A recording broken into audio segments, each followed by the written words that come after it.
Day 65, Min beneath the trees. Eco 8 of the 12th lunar cycle, early hours.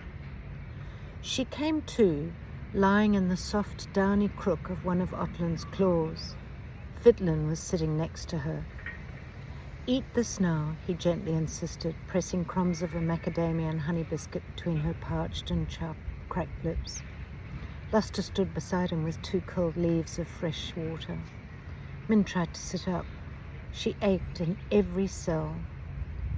No part of her body would move as it should. "What happened?" she asked, frightened. "Am I injured?" "Min, you'd be stiff all over," Fiddlin said. "We've just finished applying Macaline to your blisters and cuts." "That will help soon," Luster added. "It looks as if you were in a raging battle yourself," Radian grinned. "Not surprising, Min. You've tested every fibre in your body to the limit these last few ecos running the defence operation and rescuing me." "And Min, was I hallucinating? Or were you speaking to Zarklan?" All the Glens swiveled to stare at Fiddlin. "Sorry, what did you say, Fiddlin?" Otlin asked, his voice incredulous. "Well, I was only half conscious, so I might have been dreaming, although I know I'd heard an explosion." Then there was Min, standing tall in the stern of the boat, and she was speaking, and I'm sure I heard her say, "Zarklan." "Is this correct, Min?" Otlin asked. Min looked haggard. "I'm not sure I knew what was happening. Maybe it was Zarklan. Maybe it was an explosion from the bed of mica. Whatever it was, something compelled me to speak. I told him, I said, 'You will not triumph.' And then this black smoke," Min quailed, recalling it, "started to snake," her voice trembled, "towards me. I was crying, and my tears fell on the smoke, and it generated a pale mist and evaporated.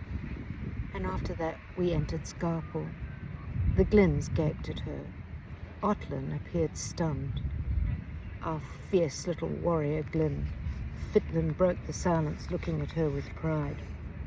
Min blushed. "No more than any of you. How did you find us?" she begged, desperate to change the subject. Luster hugged her. "Min, you are truly quite something. When we landed here in Nindalai, we debated the best thing to do. Should some of us, or all of us, go back, or should we wait here? Do you remember when we were at the river gums, you wondered whether wings could communicate with each other? You were excited about the idea," Radian reminded her. "The intuitors decided to give it a try.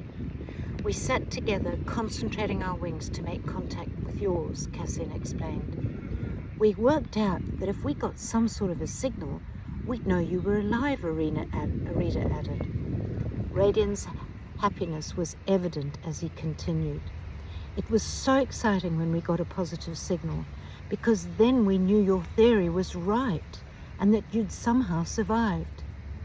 There were lots of signals, even though they were faint and intermittent, and at one stage they disappeared. So I figured you must be dead," Matilda said without flinching. Cassian raised his eyebrows. "Then the signal became more constant and grew stronger, and we knew you were safe and on your way down Mica to Nindalai." Luster spoke quietly, her voice choked with emotion. "We had no way of knowing whether Fiddlin was with you. Waiting to find out was torture.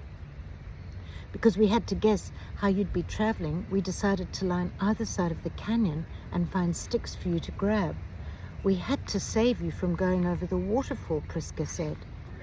"The canyon was too narrow for me to risk trying to grab you with my claws and not capsize whatever you might be traveling in or on," Otlin added.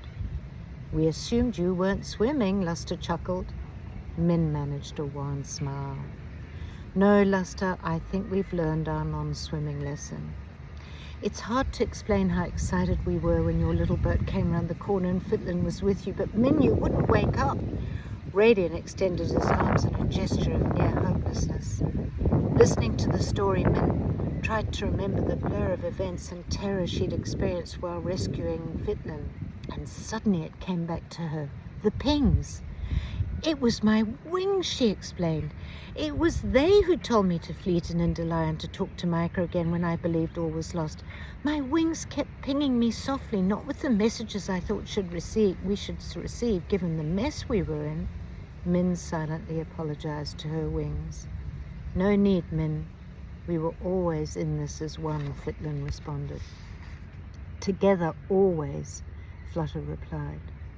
She wanted to hug each one of her rescuers. Thank you for saving me was all she could manage. We need to get back, Otlin said, weariness evident in his voice. You can tell us your story as we travel. The Glynns flew aboard, and he drifted upward and towards the tunnel at the other end of Nindalai. They entered the quiet darkness once again. Min longed for the tranquility she'd experienced on her first visit. It had vanished. The trauma of what they'd witnessed and experienced, and the reality of losing so much of the forest left only a sad void. Sorry, everyone, she said. I need to sleep. Fitlin and I can tell you the whole story when we return to Lower Glintadel. Min shut her eyes, managing only a fitful doze. Something was wrong. Her pained brain did not want to deal with it, even though she knew she had to. She crawled up to Otlin's ears and whispered, You're hurt, aren't you?